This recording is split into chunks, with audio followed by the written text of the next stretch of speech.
Hello everyone. हम जो है प्लांट फिजियोलॉजी का जो है दैट इज़ चैप्टर नंबर 14 को स्टडी कर रहे हैं, that is respiration in a plant. ठीक है, हम क्लास 11 के एनसीईआरटी को लाइन बाय लाइन स्टडी कर रहे हैं। तो आज का जो हमारा टॉपिक है दैट इज़ ग्लाइकोलिसिस। ग्लाइकोलिसिस में क्या होता है? देखो, ग्लाइकोलिसिस में मैंने आपको प्रीवियस लेक्चर में भी ये बताया था कि ग्लाइकोलिसिस में क्या होता है, आपके ग्लूकोज मॉलिक्यूल का पार्शियल ब्रेकडाउन होगा। ठीक है, किसके अंदर? दो मॉलिक्यूल ऑफ पायरुविक एसिड। यहाँ पे क्या बनते हैं? आपके दो molecule of pyruvic acid form होते हैं। ठीक है, ग्लाइकोलिसिस एसिड के क्या होते हैं? यहाँ पे ग्लाइकोलिसिस कॉल्ड एज ग्लाइकोलिसिस। ठीक है, और ग्लाइकोलिसिस को हम क्या बोलते हैं? हम ईएमपी पाथवे भी बोलते हैं। क्यों? क्योंकि तीन साइंटिस्ट ने इसको डिस्कवर किया था। ई फॉर एम्बेडन, ठीक है, M for Meyerhof and P for Parnas. Hence it is called as the EMP pathway. और ये साइटोप्लाज्म में होती है सेल की। It is occur in the cytoplasm या साइटोसोल ऑफ द सेल। और ये जो होता है it is also called as a universal pathway. क्यों? क्योंकि आपके ऐसे ऑर्गेनिज्म जो कि एरोबिक रेस्पायर कर रहे हैं उनके अंदर भी ग्लाइकोलिसिस हो रही है, और ऐसे ऑर्गेनिज्म जो आपके एनारोबिकली क्या कर रहे हैं, रेस्पायर कर रहे हैं, उनके अंदर भी क्या हो रही है, आपकी ग्लाइकोलिसिस जो हो रही है वहाँ पे हो रही है। ठीक है, तो hence it is called as the मतलब यूनिवर्सल पाथवे। तो देखो यहाँ पे ग्लाइकोलिसिस जो होता है, यहाँ पे क्या है, the term glycolysis has originated from the Greek word glucose for sugar और लाइसिस फॉर स्प्लिटिंग। और स्कीम ऑफ ग्लाइकोलिसिस जो होती है it is given by Gustav Embden and Meyerhof. ठीक है, एंड आपका परनांस, ठीक है, गोस्टव एम्बेडन, ऑटो मेयरहॉफ, जे परनांस, और इसको हम क्या बोलते हैं? ईएमपी पाथवे भी बोलते हैं। ठीक है, इन एरोबिक रेस्पिरेशन में it is the only process of respiration. ठीक है, जैसे मैंने जब आपको रेस्पिरेशन के टाइप बताए थे तो उस टाइम पे मैंने आपको क्या बताया था कि एरोबिक रेस्पिरेशन में क्या होता है, ग्लाइकोलिसिस होगी। ठीक है, क्रैब साइकिल चलेगा, इलेक्ट्रॉन ट्रांसपोर्ट चलेगी, हम उसको हम डिटेल में स्टडी करेंगे। और एनारोबिक में होगा, ग्लाइकोलिसिस होगी और साथ में जो है फर्मेंटेशन होगी। तो एनारोबिक साइकिल में क्या होता है, केवल यही एकमात्र ऐसा पाथवे जिससे एनर्जी हमें मिलती है। ठीक है, एनरोबिक ऑर्गेनिज्म को मिलती है। तो in anaerobic respiration it is the only process in respiration. और ग्लाइकोलिसिस होती है कहाँ होती है? साइटोप्लाज्म ऑफ द सेल में होती है। कई बार आपका क्वेश्चन जो है एग्जाम्पल आया, कई बार ये साइटोसोल भी लिखते हैं। ग्लाइकोलिसिस होती है कहाँ होती है? साइटोसोल या साइटोप्लाज्म में भी ये सेम ही टर्म है। ठीक है, साइटोसोल या साइटोप्लाज्म में होती है। ठीक है, उसके बाद ठीक है, यहाँ पे क्या है कि cytoglycolysis occur in the cytosol of the cell and is present in all living organism. Obviously universal pathway है, आपके एरोबिक ऑर्गेनिज्म में भी पाया जाएगा और एनारोबिक ऑर्गेनिज्म में भी पाया जाएगा। इन दिस प्रोसेस ग्लूकोज क्या करेगा? That undergo partial oxidation to form. यहाँ पे पार्शियल ऑक्सीडेशन हो रहा है और वो क्या बनाएगा? दो मॉलिक्यूल ऑफ पायरुविक एसिड बनाएगा। ठीक है, ग्लूकोज मॉलिक्यूल क्या कर रहा है?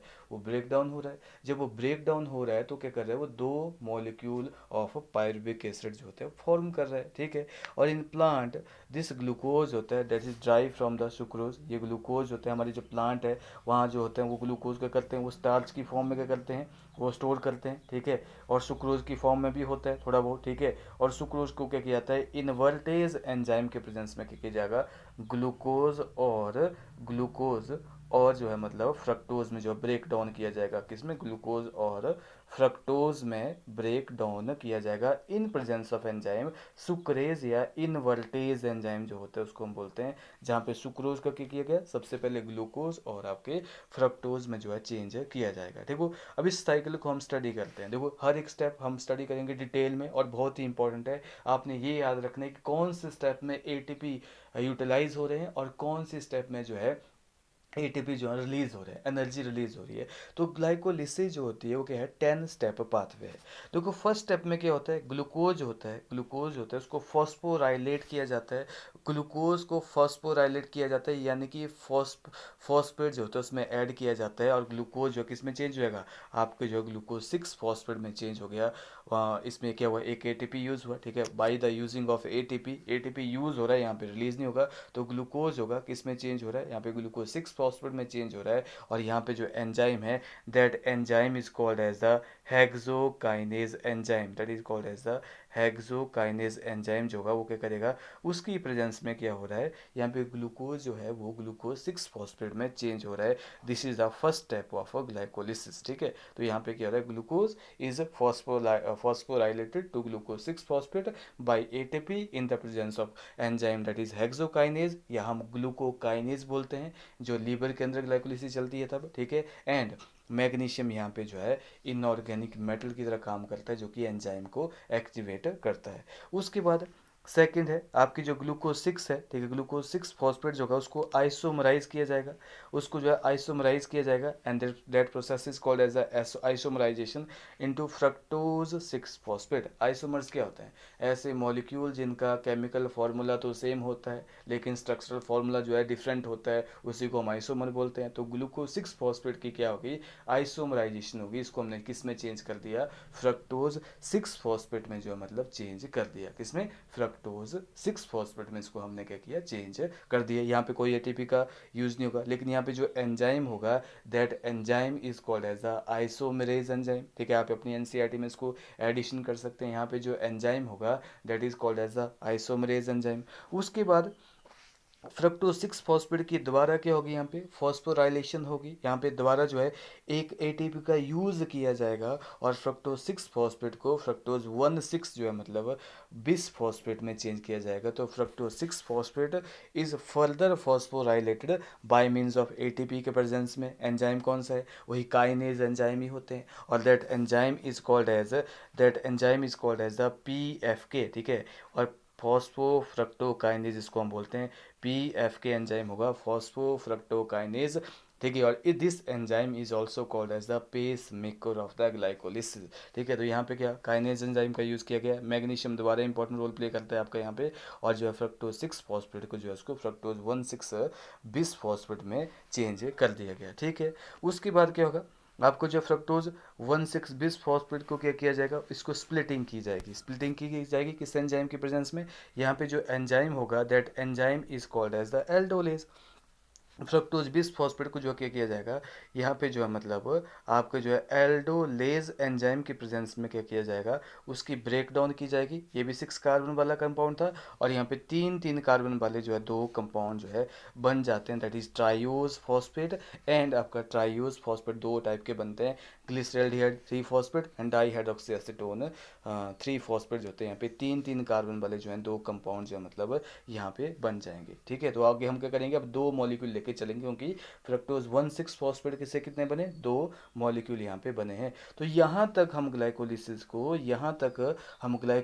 डिवाइड करते हैं। हम यहाँ तक जो है ग्लाइकोलिसिस को डिवाइड करते हैं आपका जो यहाँ पे। और इस फेज ऑफ ग्लाइकोलिसिस को यहाँ तक जो है आपको क्या बोलते हैं? हम energy consuming phase of glycolysis, ठीक है। क्योंकि यहाँ पे जो है आपका जो है एटीपी का जो है मतलब यूज़ हो रहा है, ठीक है। आपका एटीपी का यूज़ फर्स्ट स्टेप में हुआ, थर्ड स्टेप में जो है यहाँ पे 2 एटीपी का जो है मतलब यूज़ हो चुका है, रिलीज नहीं हुआ। यहाँ पे 2 एटीपी जो है वो कंज्यूम हो चुके हैं। Hence these step of glycolysis is called as the energy consuming step, ठीक है। एनर्जी कंज्यूमिंग स्टेप इनको हम बोलते हैं, ठीक है। उसके बाद क्या होगा? उसके बाद नेक्स्ट स्टेप क्या होगा? आपके दोनों मॉलिक्यूल्स होंगे, ये जो आइसोमरेज हैं ये 2 मॉलिक्यूल आ जाते हैं, ठीक है। यहाँ पे क्या किया जाएगा?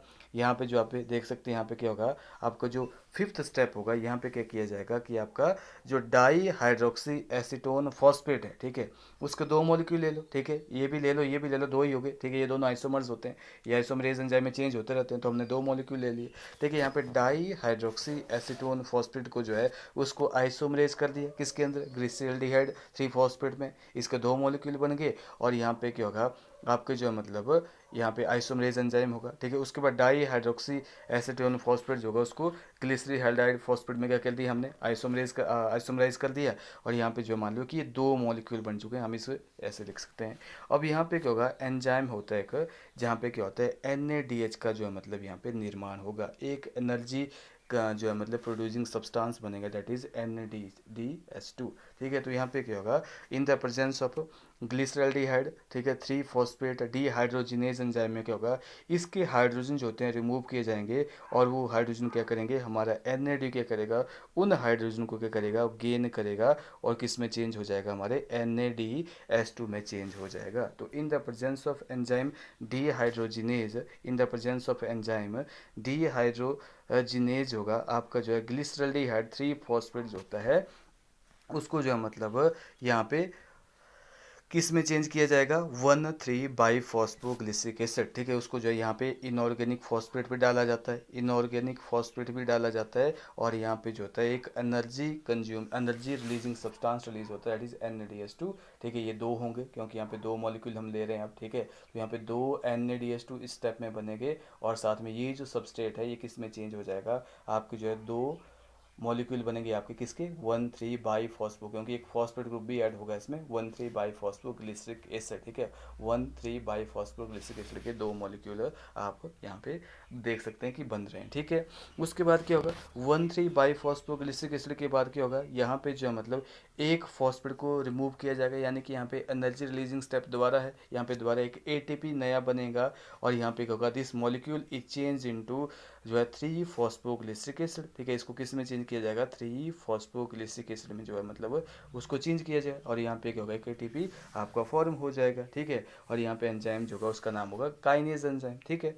उसके बाद 3-फॉस्फोग्लिसरिक एसिड को जो है किस में चेंज किया जाएगा, इसको दोबारा आइसोमराइजेशन की जाएगी, तो इसमें किस में चेंज किया जाएगा, 3 पे जो आपका फॉस्फेट ग्रुप लगा हुआ उसको 2 पे दोबारा सेंड कर दिया जाएगा, तो यहाँ पे जो है मतलब आपके 2 PGA मॉलिक्यूल बनेंगे, दो दोबारा 2-फॉस्फोग्लिसरिक एसिड बन गया, ठीक है। और यहाँ पे जो होगा उसके बाद एंजाइम जो होगा यहाँ पे इनोलेज एंजाइम क्या करेगा, वाटर को रिमूव करेगा, और इसको किस में चेंज करेगा, 2 मॉलिक्यूल किसके बनेंगे, फॉस्फोइनोल पायरुवेट के जो है यहाँ पे फॉस्फोइनोल पायरुवेट के जो है मतलब यहाँ पे पेप के जो है मतलब दो मॉलिक्यूल यहाँ पे बनेंगे, और फॉस्फोइनोल पायरुवेट से क्या किए जाएंगे यहाँ पे, उसको दोबारा फिर किस में चेंज किया जाएगा, पायरुविक एसिड में चेंज कर दिया जाएगा, दो मॉलिक्यूल ऑफ पायरुविक एसिड बनते हैं, और यहाँ पे दो ATP जो है रिलीज होते हैं, ठीक है। तो ये जितने भी हमने स्टेप पढ़े, ठीक है, ये जो सारे स्टेप थे यहाँ पे क्या बने, आपके जो है मतलब एक स्टेप पे दो NADH2 बने, एक स्टेप पे दो NADH2 बनते हैं, और एक स्टेप पे दो ATP बनते हैं, क्योंकि दो दो मॉलिक्यूल हैं, यहाँ पे दो ATP यहाँ बनते हैं और दो ATP यहाँ बनते हैं, तो अप्रोक्सीमेटली कितने होते हैं आपके पास, 4 ATP बनते हैं, और साथ में दो NADH2 बनते हैं, तो यानी कि ये जितने भी स्टेप थे ये क्या थे, एनर्जी रिलीजिंग स्टेप थे, ये सारे के सारे कितने थे, एनर्जी रिलीजिंग स्टेप थे। मैं दोबारा बता रहा हूँ कि आपकी ग्लाइकोलिसिस को हमने दो भागों में डिवाइड किया है, एनर्जी कंज्यूमिंग स्टेप जहाँ पे एनर्जी का कंज्यूम होता है, उसके बाद second step that is called as the energy releasing step, energy releasing step, ठीक है। ग्लूकोज को किस में चेंज किया जाएगा, ग्लूकोज 6-फॉस्फेट, एनर्जी कंज्यूम कर दी गई, यहाँ पे एक ATP का कंज्यूम हुआ, ठीक है। ग्लूकोज 6-फॉस्फेट को second process that is called as the isomerization, उसको फ्रक्टोज 6-फॉस्फेट में चेंज कर दिया गया, फ्रक्टोज 6-फॉस्फेट को दोबारा किस में चेंज कर दिया गया, फ्रक्टोज 1,6-फॉस्फेट में डायबिस-फॉस्फेट में चेंज कर दिया गया, ठीक है। यहाँ पे जो है ATP का द्वारा यूज हुआ, ठीक है, और फ्रक्टोज 1,6-बाईफॉस्फेट को जो है दोबारा ब्रेक कर दिया गया तीन तीन कार्बन वाले कंपाउंड में, ठीक है। वहाँ पे क्या हुआ, आपका एंजाइम कौन सा था, एल्डोलेज एंजाइम था, और यहाँ पे दो मॉलिक्यूल ऑफ ट्राइयूज बिस-फॉस्फेट को जो है मतलब यहाँ पे चेंज किया जाता है किसमें, आपके जो है मतलब दैट इज आपका जो है मतलब यहाँ पे ग्लिसरॉल्डिहाइड 3-फॉस्फेट के दो मॉलिक्यूल्स होते हैं, यहाँ पे दो मॉलिक्यूल हैं उनको चेंज किया जाएगा 1,3-बाईफॉस्फो 1,3-बाईफॉस्फोग्लिसरिक एसिड, ठीक है। तो यहाँ पे जो का दो मॉलिक्यूल ऑफ NADH2 बने, क्योंकि एक है तो एक तो NADH2 यूज हो रहा है, तो लेकिन यहाँ पे असल में कितने हैं, दो हैं, ठीक है। तो यहाँ पे दो NADH2 मॉलिक्यूल के हो रहे हैं, रिलीज हो रहे हैं, अब दो दो ही चलना है हमने, ठीक है। 1,3-बाईफॉस्फोग्लिसरिक एसिड को चेंज किया जाएगा आपके 3-फॉस्फोग्लिसरिक एसिड में, और वहाँ पे भी क्या होंगे, दो मॉलिक्यूल ऑफ ATP क्या बनेंगे आपके, बनेंगे यहाँ पे दो मॉलिक्यूल्स होंगे ATP के यहाँ बन रहे हैं। फिर 3-फॉस्फोग्लिसरिक एसिड को किस में चेंज किया जाएगा, 2-फॉस्फोग्लिसरिक एसिड में चेंज किया जाएगा, 2-फॉस्फोग्लिसरिक एसिड को किस में चेंज किया जाएगा, फॉस्फोइनोल पायरुवेट में चेंज किया जाएगा, और वहाँ पे फिर फॉस्फोइनोल पायरुवेट को जो है मतलब यहाँ पे दो ATP जो हम दोबारा बनेंगे दो मॉलिक्यूल ऑफ पायरुविक एसिड में जो है मतलब चेंज किया जाएगा। तो अगर टोटल देखा जाए आपके जो है बना क्या यहाँ पे दो ATP तो क्या हुआ आपके कंज्यूम हुए, ठीक है, जो कि आपके फर्स्ट एंड थर्ड रिएक्शंस में कंज्यूम होते हैं। 4 ATP आपके बने, ठीक है, दो स्टेप में 4 ATP बने, और साथ में क्या हुआ, दो NADH2 यहाँ पे फॉर्म होते हैं, ठीक है, दो NADH2 यहाँ पे फॉर्म होते हैं। और अगर देखा जाए तो एक NADH2 जो होगा वो इलेक्ट्रॉन ट्रांसपोर्ट में जब एंटर करता है तो वो 3 ATP जो होता है वो प्रोवाइड करता है, ठीक है। तो यानी कि अगर देखा जाए तो इनडायरेक्टली यहाँ पे कितने ATP बने, यहाँ पे दो NADH2 क्या करेंगे आपके 6 ATP जो है मतलब क्या करेंगे, फॉर्म करेंगे, ठीक है। तो दो NADH2 क्या करेंगे, 6 ATP बनाएंगे, तो टोटल कितने ATP बने यहाँ पे 10 ATP का जो है निर्माण हुआ, लेकिन साथ में अपना नेट गेन कितनी हुई, यहाँ पे दो ATP का यूज़ भी हो गया है, तो नेट गेन कितना होता है आपका 8 ATP is the net gain of glycolysis. 8 ATP is the जो नेट गेन ऑफ ग्लाइकोलिसिस। तो 8 ATP कितने बनते हैं आपके, 8 ATP कितने बनते हैं ग्लाइकोलिसिस में, 8 ही बनते हैं। अब देखो हम एनसीईआरटी स्टडी करेंगे, बहुत ही इंपॉर्टेंट है, ठीक है, बहुत ही इंपॉर्टेंट है। अब ये स्टेप दोबारा, क्योंकि यहाँ पे सुक्रोज को जो है उसको ब्रेक किया गया, सुक्रोज को ब्रेक किया गया किसमें, ग्लूकोज एंड फ्रक्टोज में, ग्लूकोज और फ्रक्टोज में क्या किया गया, उसको ब्रेक किया गया बाई एंजाइम इनवर्टेज एंजाइम, ठीक है, invertase enzyme. And these two monosaccharide को फिर हम क्या करेंगे, वो ग्लाइकोलिटिक पाथ में वो एंटर करेंगे। तो ग्लूकोज एंड फ्रक्टोज को क्या किया जाएगा, फॉस्फोराइलेट किया जाएगा किसके अंदर, आपको जो मतलब यहाँ पे ग्लूकोज 6 फॉस्फेट में, और by the activity of enzyme hexo kinase, यहाँ पे एंजाइम होगा, और फॉस्फोराइलेटेड फॉर्म ऑफ ग्लूकोज होगा, उसको दोबारा आइसोमराइजेशन करके किस में चेंज कर दिया गया, फ्रक्टोज 6 फॉस्फेट में चेंज कर दिया गया। और सब्सिक्वेंट स्टेप जो होते हैं of metabolism of glucose and fructose होते हैं सेम ही होते हैं, और वेरियस स्टेप जो होते हैं आपके डायग्राम बताए हमने स्टडी किए।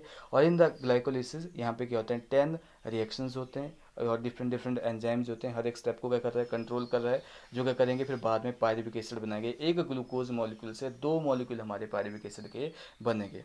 तो while studying the step of glycolysis, please note the step which, आपने ये नोट करना है कि कौन से स्टेप में एटीपी का यूटिलाइज हो रहा है, यूज़ हो रहा है, कहाँ से जो एटीपी बन रहे हैं, ठीक है। आपने सिंथेसिस कहाँ हो रही है, यूटिलाइज कहाँ हो रही है, ये आपने नोट रखना है।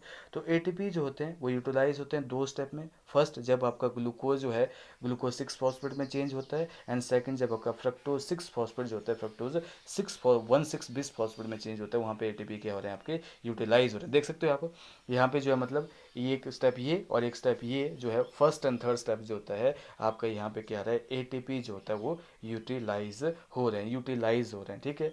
फ्रक्टोज 1,6 बाईफॉस्फेट क्या करेगा, फिर आपके जो मतलब 2 मॉलिक्यूल ऑफ जो है 3 कार्बन वाले 2 मॉलिक्यूल बनाएगा, that is di hydroxy acetone phosphate, and 3 फॉस्फोग्लिसरॉल्डिहाइड बनाएगा वो, ठीक है। और उसके बाद क्या होगा, हम देखते हैं कि यहाँ पे एक स्टेप ऐसा होता है जहाँ पे NADH2 बनते हैं, ठीक है। वो कैसे बनेंगे, वो कौन सा, 3 फॉस्फोग्लिसरॉल्डिहाइड जब होगा आपका 1,3 बाईफॉस्फोग्लिसरिक एसिड में चेंज होगा, 1,3 बाईफॉस्फोग्लिसरिक एसिड में चेंज होगा, तो वहाँ पे क्या होगा आपके जो मतलब NADH2 का जो है निर्माण होगा, आपके जो है 2 मॉलिक्यूल जो है यहाँ पे NADH2 के बनेंगे, ठीक है। उसके बाद क्या होगा, यहाँ पे 2 रिडॉक्स इक्विवेलेंट्स होते हैं, दे आर रिमूव्ड, ठीक है। 2 H2 पॉजिटिव जो होते हैं रिलीज किए जाते हैं, और वो NAD क्या करेगा, उनको गेन करेगा स्टेप में, और NADH2 में चेंज हो जाएगा। और फिर फॉस्फोग्लिसरॉल्डिहाइड जो होता है ऑक्सीडाइज्ड विद इनऑर्गेनिक फॉस्फेट यहाँ पे ऐड किया जाएगा, तो उसको बाई फॉस्फोग्लिसरिक एसिड में चेंज कर दिया जाता है, ये हम स्टडी कर चुके हैं। और conversion of bi phosphoglyceric acid to 3 phosphoglyceric acid जो होता है, ये भी एक एनर्जी रिलीजिंग स्टेप है, यहाँ पे एटीपी का निर्माण होता है, ठीक है। तो यहाँ पे फिर उसके बाद एक और स्टेप आता है जहाँ पे क्या होता है आपका फॉस्फोइनोल, लास्ट स्टेप जो होता है फॉस्फोइनोल पायरुविक एसिड को किस में चेंज किया जाएगा, आपकी जो पायरुविक एसिड में चेंज किया जाएगा, तो ऑब्वियसली यहाँ पे भी क्या होगा, आपका एटीपी का निर्माण हो रहा है, ठीक है। तो यहाँ पे हम देख सकते हैं कि पूरे एटीपी कितने बनते हैं आपके जो है मतलब 8 जो है नेट गेन है हमारी ग्लाइकोलिसिस का, क्यों, क्योंकि आपका जो है NADH2 जो होता है वो एक NADH2 जो होता है 3 एटीपी के बराबर होता है, वो 3 एटीपी जो प्रोवाइड करता है, तो यहाँ पे 2 NADH2 बनते हैं, तो 6 एटीपी प्लस 4 10 एटीपी, और 2 आपके जो है कंज्यूम हो रहे हैं, यूटिलाइज हो रहे हैं, तो यानी कि नेट गेन कितना हो रहा है आपका जो है मतलब, आपका जो मतलब दैट इज 8 एटीपी। तो पायरुविक एसिड जो होता है इज द देन की प्रोडक्ट ऑफ ग्लाइकोलिसिस, तो आपके यहाँ पे 2 मॉलिक्यूल ऑफ पायरुविक एसिड के बन जाते हैं, ठीक है। अब क्या होगा, आपका ग्लाइकोलिसिस जो साइटोप्लाज्म में हो रही है, वहाँ पे आपका पायरुविक एसिड जो होता है वो साइटोप्लाज्म में बन चुके हैं 2 मॉलिक्यूल, ठीक है। और this depend on the cellular need. अब क्या होगा, यहाँ पे जो है आपका पायरुविक एसिड के साथ क्या उसका फेट होगा, ठीक है। अब उससे कैसे एनर्जी जो है द्वारा और प्रिपेयर की जाएगी, तो देर आर 3 मेजर वे हैं जहाँ पे डिफरेंट सेल्स होती हैं आपकी, वो पायरुविक एसिड को जो मतलब हैंडल करती है, ठीक है। या क्या कर देंगी, जैसे आपका ग्लाइकोलिसिस, या तो क्या होगा यहाँ पे लैक्टिक एसिड फर्मेंटेशन होगा, अगर ऑक्सीजन नहीं मिलती है, ऐसे ऑर्गेनिज्म जिनके अंदर एनारोबिक रेस्पिरेशन होगी, तो वहाँ पे पायरुविक एसिड को क्या किया जाएगा, उसकी फर्मेंटेशन की जाएगी, लैक्टिक एसिड बनाया जाएगा। जैसे हमारी बॉडी में मसल सेल्स होते हैं, जब हम एक्सरसाइज करते हैं तो वहाँ पे ऑक्सीजन की कमी जब हो जाती है, तो वो सेल्स क्या करते हैं, वो फटीग हो जाते हैं। फटीग क्यों होते हैं, क्योंकि हमारी बॉडी के मसल्स में क्या होता है, लैक्टिक एसिड जो है बन जाता है। तो इस टाइम पे क्या होगा, आपकी बॉडी में जो पायरुविक एसिड है that is going to change into lactic acid. या तो फिर एल्कोहलिक फर्मेंटेशन होगी, जैसे ईस्ट होती है, वहाँ पे अगर एनारोबिक रेस्पिरेशन चलेगी तो वहाँ पे पे पायरुविक एसिड से क्या किया जाएगा, इथाइल अल्कोहल बनाया जाएगा। तो यहाँ पे this is called as the alcoholic fermentation. या तो फिर वो एरोबिक रेस्पिरेशन में एंटर करेगा, फिर उसको क्रैब साइकिल चलेगा। हम जो हमारी बॉडी के एरोबिक सेल्स होते हैं जो रेस्पायर करते हैं, वहाँ पे क्रैब साइकिल चलेगा, इलेक्ट्रॉन ट्रांसपोर्ट इन चलेगी और मैक्सिमम यूटिलाइज किया जाएगा और बहुत लार्ज अमाउंट ऑफ एनर्जी जो है रिलीज होगी। तो फर्मेंटेशन जो होती है that takes place under anaerobic condition. जो फर्मेंटेशन है वो एनारोबिक कंडीशन में होती है बहुत सारे प्रोकैरियोटिक सेल्स में और यूनिसेलर यूकैरियोट्स में, और for a complete oxidation of glucose to carbon dioxide and water जो होते हैं। इसलिए क्या होता है, जो एरोबिक होते हैं वहाँ पे क्या होती है आपकी पायरुविक एसिड की कंप्लीट जो होती है वो ब्रेक डाउन होती है कार्बन डाइऑक्साइड वाटर में, और वो क्या होती है that is called as aerobic respiration. इसमें क्या होता है ऑक्सीजन की सप्लाई होती है। तो अगर देखा जाए ना, तो देखा जाए तो आपका रेस्पिरेशन जो होता है, ठीक है, वो रेस्पिरेशन जो होता है वो दो टाइप का है। जैसे मैंने आपको बताया कि रेस्पिरेशन जो है दो टाइप का है, एक है एरोबिक रेस्पिरेशन और एक है आपका एनरोबिक रेस्पिरेशन। जब ऑक्सीजन जो है, जब आपकी ऑक्सीजन मिल रही है तो यहाँ पे क्या होगा, ग्लाइकोलिसिस तो होगी यहाँ पे। ग्लाइकोलिसिस के थ्रू क्या बनेगा आपका क्रैब साइकिल बनेगा, और उसके बाद क्या होगा क्रैब साइकिल में ग्लाइकोलिसिस के थ्रू क्या होगा आपका पायरुविक एसिड बनेगा, और ग्लाइकोलिसिस के बाद क्या होगा एरोबिक ऑर्गेनिज्म में क्या होगा क्रैब साइकिल चलेगा, ठीक है। क्रैब साइकिल चलेगा, उसके बाद जो है फिर इलेक्ट्रॉन ट्रांसपोर्ट चेन चलेगी, ठीक है, इलेक्ट्रॉन ट्रांसपोर्ट चेन चलेगी। तो यहाँ पे मैक्सिमम जो है यूटिलाइज किया जाएगा आपके ग्लूकोज की पार्शियल जो है जो ऑक्सीडेशन हुई थी जिसने आपका पायरुविक एसिड बना था वो कंप्लीटली ऑक्सीडाइज होकर यहाँ पे कार्बन डाइऑक्साइड वाटर में उसको चेंज कर दिया जाएगा। लेकिन जहाँ पे और जब ऑक्सीजन नहीं अवेलेबल होती है तो ग्लाइकोलिसिस तो कॉमन है, ठीक है, ये सब में चलता है, ये तो होगा ही होगा, ठीक है। लेकिन बाद में क्या होगा, इन एनारोबिक ऑर्गेनिज्म में फर्मेंटेशन चलती है, ठीक है। फर्मेंटेशन जो है डिफरेंट टाइप की होती है, ठीक है, that is lactic acid fermentation and second one is called as a जो है मतलब एल्कोहलिक फर्मेंटेशन जो आपकी आपके ईस्ट में चलती है। लैक्टिक एसिड होती है हमारी बॉडी के मसल सेल में जो होता है लैक्टिक एसिड बनता है, जब हम जो है मतलब हाईली एक्सरसाइज करेंगे तो उसमें मसल सेल को ऑक्सीजन की कमी हो जाती है, तो हमारी बॉडी में लैक्टिक एसिड फर्मेंटेशन होती है। तो ये एनरोबिक पाथवे है और this is the aerobic pathway. तो मैक्सिमम एनर्जी होती है आपकी कहाँ रिलीज होती है, मैक्सिमम एनर्जी होती है आपकी एरोबिक में जो है मैक्सिमम एनर्जी रिलीज होती है, और एनरोबिक में बहुत ही कम अमाउंट में एनर्जी जो होती है वो रिलीज होती है। तो this is all about your glycolysis. उसके बाद हम क्या करेंगे, फर्मेंटेशन को डिटेल में पढ़ेंगे। हम एनरोबिक रेस्पिरेशन को कंप्लीट कर ही लेंगे कि यहाँ पे ग्लाइकोलिसिस तो हम कंप्लीट कर चुके हैं, फिर हम फर्मेंटेशन जो है स्टडी करेंगे। That is in your next lecture. Okay.